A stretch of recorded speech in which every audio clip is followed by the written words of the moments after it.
Ennis, Ashton, Rick, and Sebastian. No, that's not rhythm and poetry. This is episode 22 of the Ready Golf Swing Analysis, and it's just for you.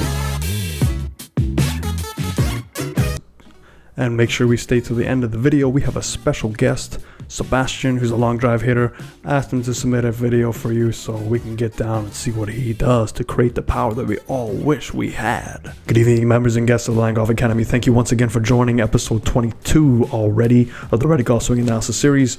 In this series, we do diagnose swing evaluations, basically a cause and effect videos of submissions that we receive from Ready Golf. So you don't have to follow Reddit to submit series. You can go ahead and submit your own video. We take anybody. So submit a front view and down the line. Keep in mind, this is not a swing tip video. All we're doing is showing you your cause and effect, so you can then work with a professional to get this going. I highly recommend working with a professional, and also keep in mind, as my disclaimer says, I have no idea who these people are.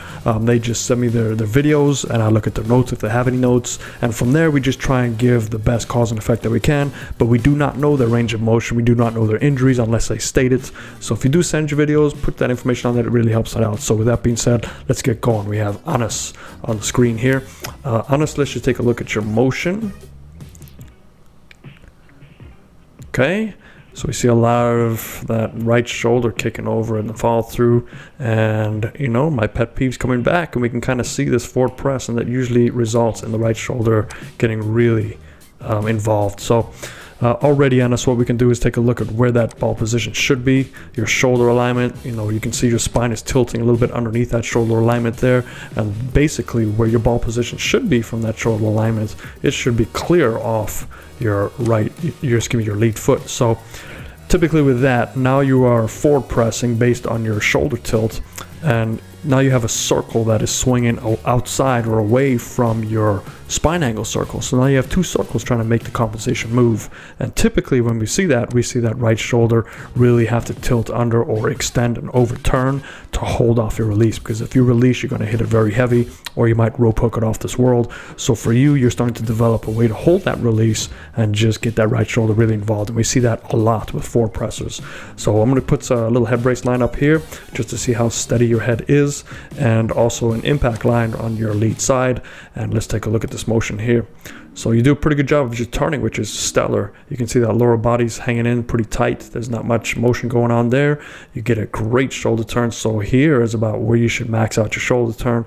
You don't need all that, although you could definitely have a lot of X factor. So X factor is basically the separation of your shoulder turn and your hip turn, and you minus one from the other, and that's what your power is. Now there's X factor stretch, which is basically from that top position. If you get the hips going first, you actually stretch that X factor, giving you more recoil. Now there could be some positives and negatives to that. Somebody that's a forward press that gets a little X factor stretch, now they have so much unwinding to do. You can see their shoulder has to get more involved, plus they have to delay that release, potential injury, potential lower back injury. So just be careful of this. So as we can see, your transition, you know, there goes that little X factor stretch. So you can see that the bottom unwinding a little bit, and the hips are still pretty closed at that point. So you are getting some stretch. The club face is a little open.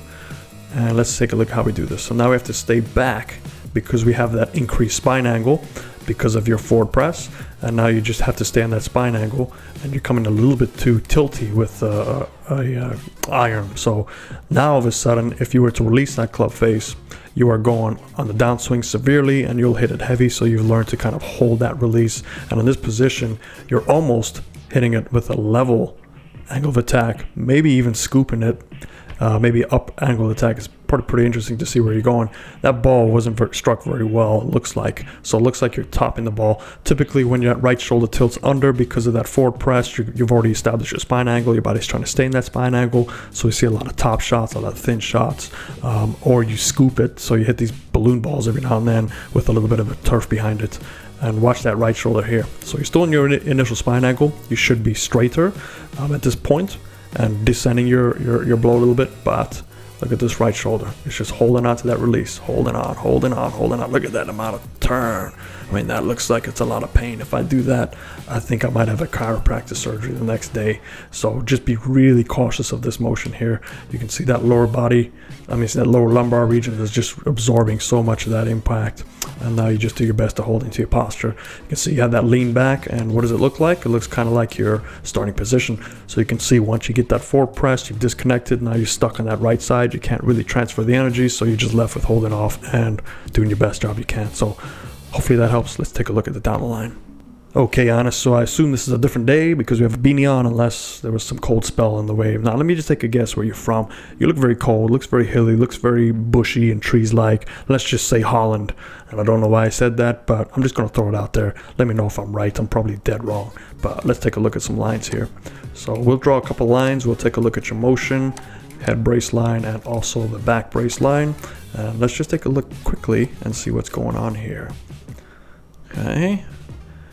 Pretty flat, trying to get it in the slot, club is not below, and you're also holding out that release, and then there's that extended turn all the way through, club is still very low.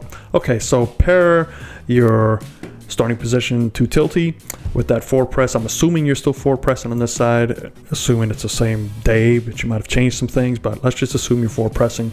As you take that club back now, we're going to put a spine angle here and see what goes on. So ideally, let's keep that there. So let's put your shoulder tilt a little bit higher here. So your shoulder tilt should be close to 90 degrees from that spine angle. And let's take a look at the top of your swing. So hands are pretty low, a lot of turn, and you shallow out your shoulders a little bit. That gets those hands pretty low. Now when you shallow out your shoulders, you're increasing your turn, and you're almost, when you shallow things out, it becomes a little bit easier to turn. Now, typically when I see that, I see people standing up too, but you do a good job of staying in your posture, which is nice. But shallowing out your shoulders, you get a little bit of turn, plus your arms get lower. So you see you're kind of in the slot here. Now, this little extra motion, you can see you're kind of delayed already. So once you start unwinding, your hands are so far behind the game already that they have to start overworking, and they're starting to pull back in front of your body. You can see your spine angles kind of shaft humping a little bit. You're getting crashing into the golf ball. Because you were so low with your playing, you can see the club is below your playing line, and this is probably where you're having some issues. You probably hit the turf before. You probably hit a lot of contact issues. I would presume every now and then you hit a turf, but every now and then you also hit it thin. So when you see that, that's a spine angle issue plus a plane issue, and you can see your motion is kind of stuck on your toes here, right toe. You're kind of absorbing it on the toe, so your motions are kind of moving into the golf ball. You do your best to stay in that spine angle. Hands exit very low, so again, you have a low plane to a low plane. Very hard to hit down on the golf ball with an iron. Remember, the iron is designed to strike down the ball because we have the sole plate with the bounce to help you to protect your arms from breaking, your wrist from breaking, your club from breaking. But right now, you're almost hitting it like a driver where you're trying to scoop the ball or brush the ball with very minimal angle of attack. And that all pretty much stems down to the setup when you're pushing that club out to the front and a little bit excess turn. That's, it's very hard to time that. You can do it. You can hit plenty of golf balls, get a bunch of blisters on your hand, but you can time it. But do you really want to swing where you have to hit thousands of golf balls a week just to get some sort of timing? Because if you take a week off from here and go back to hitting golf balls, it's like the reset button. You're just going to be frustrated. And you can see that following through, trying to stay in your spine angle, but the damage is almost done. You can see you moved into the golf ball there instead of bracing that back brace line. I have a video where I had 3 tips to help with the spine angle charges. I'll link it down in the description. Just watch it. I mean, it's pretty simple home drills you can do where you don't have to go to the range to work on this motion. And I always like practicing at home because you can just be comfortable, watch TV, put it on the commercial break, eat some popcorn while you do these drills. You don't have to drive all the way to the driving range. So I really hope that helps you.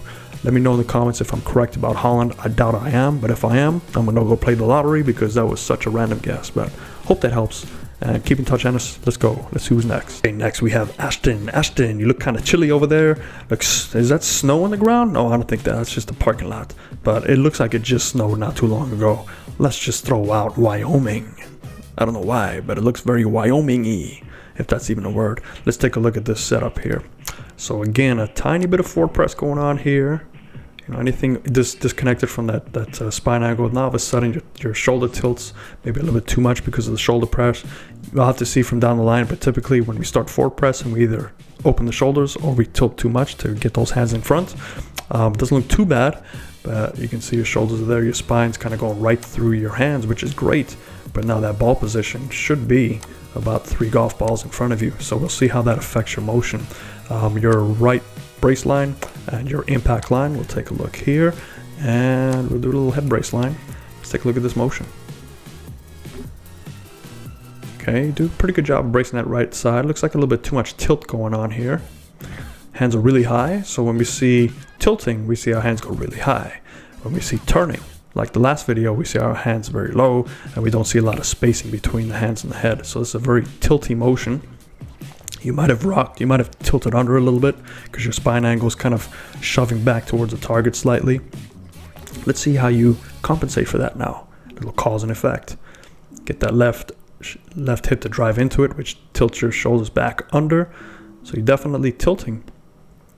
You can see the spine angle though is still set up for that increased spine angle, but your hands are behind the game a little bit, and a little bit of a flipping going on. And tilting again. So it looks like you compensate for your motions by tilt and tilt. Now tilt and tilt is a stack and tilt motion. Now to truly stack and tilt, you have to be set up with most of your power, or excuse me, most of your weighting towards that left foot or your left side. So when you stack and tilt, everything is stacked on the left side, and then you keep it on the left side for righties, and you tilt, and then you tilt back under, but you have to keep that center of mass over the golf ball. If you start tilting and shifting, it's really hard to time your tilt and your shift. So, but again, stack and tilt is only for a certain body style, certain body type. So unless you've gone through some TPI testing to see if you're capable of tilting and stacking, you can, and I've seen some really phenomenal golfers stack and tilt. So there's nothing wrong with stack and tilt, but if you're not built for it, a little bit of an issue. And plus you have a stack plus a traditional rotation, and you're getting the weight shift going on the wrong side, so a lot of things that you have to time. So my philosophy is, let's simplify things so there's less things to time, so it becomes more of a, when you miss, it's not so rainbow looking, it's kind of straighter. That's the goal. Remember, golf is a game of good misses, not good shots. I know that sounds funny, but handicaps are where your misses are. So a scratch player doesn't miss it as much as a 30 handicap. 30 handicap miss it all over the place. They do hit the ball well, but when they miss it, that's where penalty shots are added up, lost balls, people in the pool getting hit. You don't want that. Okay, so let's just focus on our misses. So let me know what your misses are if you give me some information. Let me take a look. Did we have any information for Ashton? Let me take a look here. Ashton, okay. Strongest point on the driver, but my misses left. Generally strike pretty well. Do get off center off the toe. Okay. Makes sense. All right, so from the front view, you can kind of hopefully see what the cause and effect is. Very tilty and tilting back under. Let's take a look from the down line, because I'm sure that's going to open our eyes to how your plane is being affected by this. Okay, Ashton, so I looked at Anas's, if you're still with us, Anas, I looked at your notes.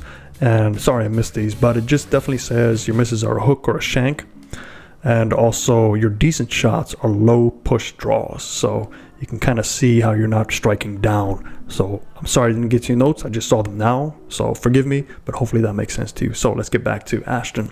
So Ashton, we're looking at our setup here. Setup looks a little bit too hunched over. Arms are nice, hanging down naturally, but there's a lot of this bend. So it would explain why you probably have to tilt a lot to keep your 90 degrees there at the top of the swing. Let's see if that's the case of why you're getting a tilt going on there. Okay, yeah, so there's definitely, you're tilting fine based on your setup, but your setup looks a little bit too much over. Okay, as you come back into it, now you're standing up because that's a little bit more natural for you. That's basically where you should be at address. So you can see how your spine angle has risen. Oops, that's a horrible spine angle line. So let me just redraw that there. So you can see how your spine angle line has just risen a little bit there. So it's risen probably 5-10 degrees. And that's probably where it's more comfortable for you to start. So that'll make you less tilty it's not really tilty, but you have to tilt more when you bent over more. So I hope that makes sense. Now, when you're bending over too much, you have to maintain that tilt. That's where you give a very, up and down motion. But since you flattened out by standing up, you're able to get it back on the path that you are comfortable with. But as a result, by you standing up, you've moved into the golf ball. So there's not a lot of rotation. Your motion's more into it instead of staying there and turning into the shot, which will help you develop a little bit more consistent power. And you can see the path of your club. So your club is very open, and then it goes whoop, and then it's closed again. So you can see that action of your hands. Now, when you don't have much rotation because you're too busy standing up and gaining, standing more upright to be comfortable to get that club on slot, now all of a sudden your hands are relied upon a lot more to kind of flip through. And that flipping through, again, I've seen plenty of people that flip it that have really good hand-eye coordination, really good timing. They're just gifted that way. They can hit the golf ball phenomenally. But you have to hit a lot of golf balls again. So as you finish, you can kind of see, you're trying to stay in that spine angle. You're coming on up. You try to return back to your initial spine angle there, but it's just too late. So everything is momentum-based for you, and your momentum for all of us, for the downswing. And your momentum is based on your positions at the top of the swing. So if you break away from your setup in your swing, now all of a sudden your momentum is going to look for the easiest path to get this thing done. So if your momentum is going into the golf ball, that's going to flatten out your plane, and what's left, I have to get my hands involved because I'm now flatter than I was at address. So for you, definitely stand a little bit taller. Don't feel like you're reaching for it, but stand taller, maybe closer to adjust for that. And then no forward press, and just start turning and turning. Try to stay in your posture from there, because you try to do your best, but hopefully that helps. Hopefully it didn't confuse you. And I'm still sticking with my guess, so let me know if I'm correct. But good luck to you, and let's go next one up. Okay, this is Rick. Let me see if I have notes for Rick. Okay, so he has both of them. Both front and down line, but no notes, so that's fine. No problem, Rick. Let's take a look. First of all, kudos to you. This looks like a pretty solid setup here in terms of where your arms and hand, everything's connected. So let's draw a little difference here. So there's your spine. Obviously, we want it to be a little bit more tilted. We draw a line right through your spine. It's a little bit upright. So there's your spine. So, maybe right eye over right thigh. So let's see, your right eye is there. And right eye over just the inside of the right side. So maybe just a slight little click, a couple notches where you get that right eye over your right thigh to help you with the spine angle to make sure we're swinging up, but pretty close. So good job. Let's take a look at the right brace line and impact line, and we'll do a little headline. Let's take a look now. Okay, good turn. Look at that. Right on that right side. Okay, a little long, but let's see how we do. Okay, driving in the weight, great drive. Striking the golf ball a little bit flippy, tiny bit flippy. Get the weight going left side, so the core is there. Core is doing really good. Okay, so, definitely increase the tilt slightly. Okay, so not your whole body lean, but just get a little bit more tilt, and I'll tell you why. Because if we take a look at this, top of the swing, I think you need to stop there. This extra bit, you're just connecting a little bit from your power source. Now you have, by the time you get down to impact, you can see how much room. So your hands now have to go from here to about there in, 2 frames, 3 frames. So if we see how many, 1, 2, 3 frames. Now when you do that, if you look at the upper body, it's trying to stay in its posture, but it's ahead of the golf ball. So if we take a look at the center of your body, it's ahead of the golf ball. Right, so basically you've moved your ball position to behind you. So your ball position is shifted back because your whole body's moved into the target. Now when it's shifted back, plus your hands are disconnected, they're not only playing catch up, but they have to play catch up and flip to make up for that movement of the ball position to the back by you moving forward. And we can see that happening right about here. So you're not able to turn as much. You're not able to keep turning with the lower body and the upper body together. You do a good job here, but you can see the hands go from open to shut pretty quickly without any turn in terms of the spacing. So when you see somebody here that doesn't have this X, that means that they're able to keep that triangle wider and get their shoulders and bodies to help square that club face up. But when you see it as an X, that means your hands have gone from pretty much open to to shut that club face down. We'll have to look it down the line to see if that's the case here. But all in all, it looks pretty impressive. I think what you should focus on is getting a slight bit of tilt to the right, so it kind of ratchet, and then focus on staying in that position and not kind of lunging into it. Because when you lunge into it, you have to catch up because you move that ball position back a bit. So from the front view, very solid motion. Let's take a look from the down line, see if that helps open our eyes. Alrighty, Rick, let's make you a little bit bigger there. Okay, so let's take a look at this.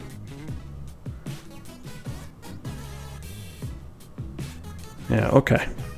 So you do have a pretty, in terms of your body position, it's a neutral to weak grip. You can see a lot of catching up there at impact, so you kind of have to stop turning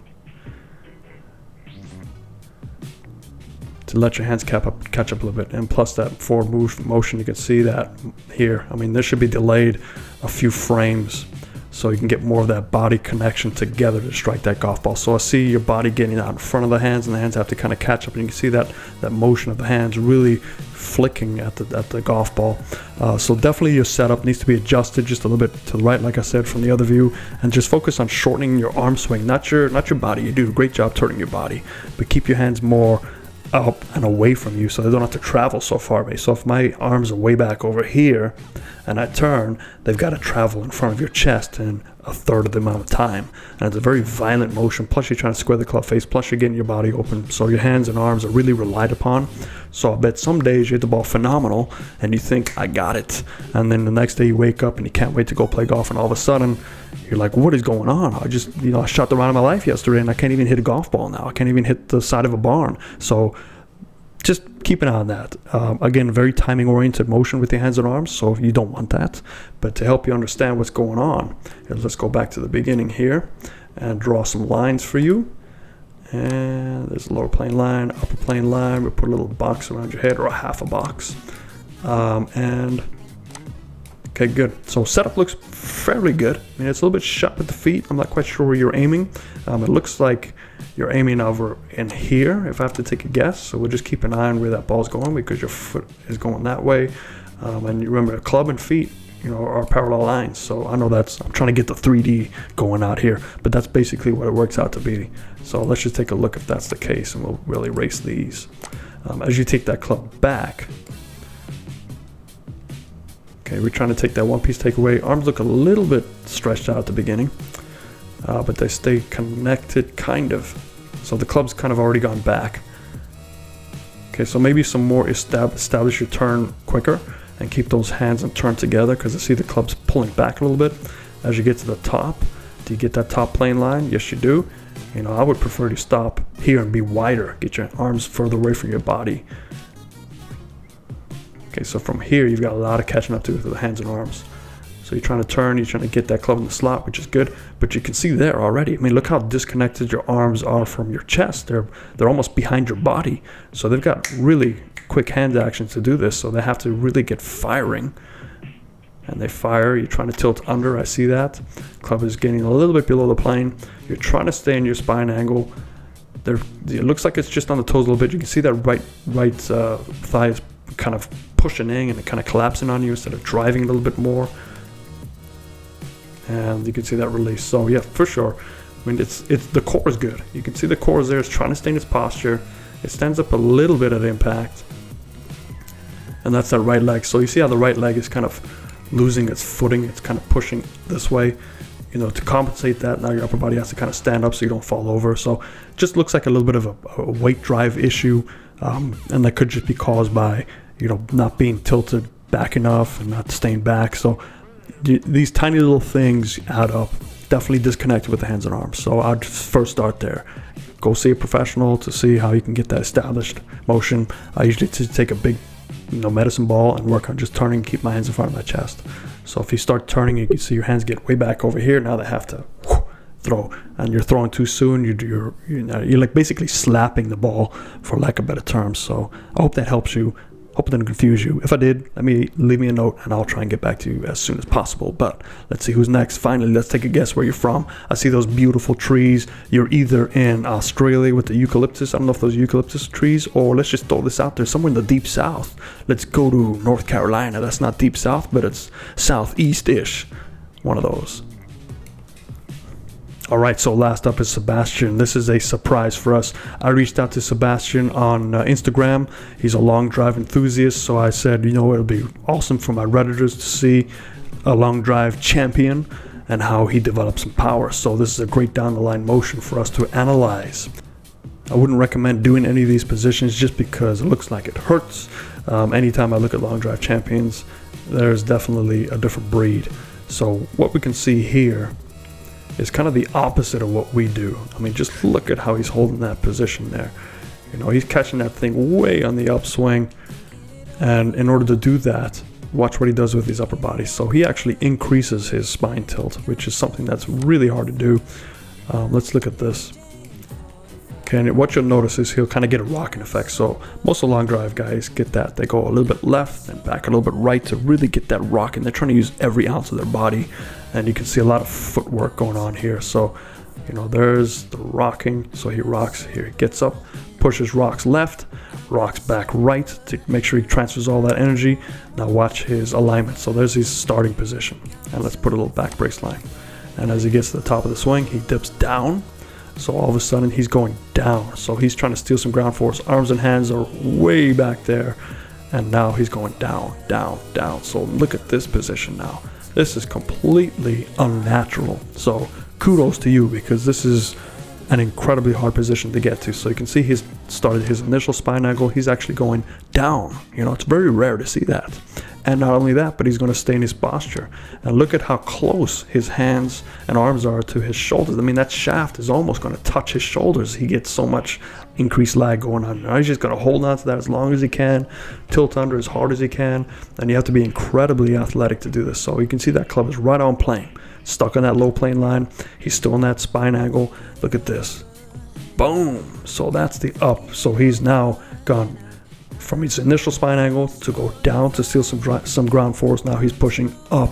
Look at that straight right leg is pushing up into that lead shoulder. That lead shoulder is carrying all the energy down into the hands, and then boom, up in the golf ball. So his angle of attack must be probably 8 or 9 degrees up, and he's just able to tilt extremely underneath. I mean, look at that. So look at that tilt. I mean, the tilt is just pointing down here. That is incredible. So he's able to just deliver that power. You can see how he's pushing up into it. Right toes up in the air, left heel spinning around because he's pushing that power to the back left heel. That creates a lot of leverage, a lot of power, a lot of spacing here, so he can get his right shoulder under. And then he just kind of stands up after he hits the golf ball. Let's momentum pull him up. And now he's kind of back to where he started. So you can see he works the other way. We usually work up at impact. We usually lose that posture where he's actually getting down, which is really hard to do. You have to be incredibly strong.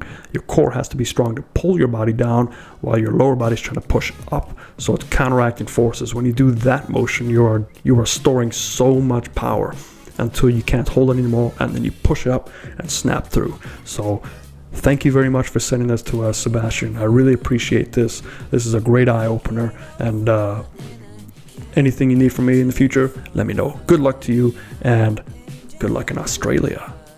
All right, ladies and gentlemen, that should be it. So thanks again. And all right, ladies and gentlemen, friends of the Land Golf Academy, that is episode 22. 23, 24, 25, and 26 is in the works. We got enough videos for that. If you know anybody that wishes to submit videos, go ahead, submit them. You'll be on episodes 26 and above. So I'm not sure we're going to cap this series out. I have an idea for another series that's actually pretty cool. That'll get everybody involved as a community. I think everybody will benefit from that. So keep an eye out for that series. I'll keep this going as long as the demand is there. But again, if you like this, go hit that thumbs up button and subscribe and spread the word for education, because what you don't know will hurt you. Fairways and greens.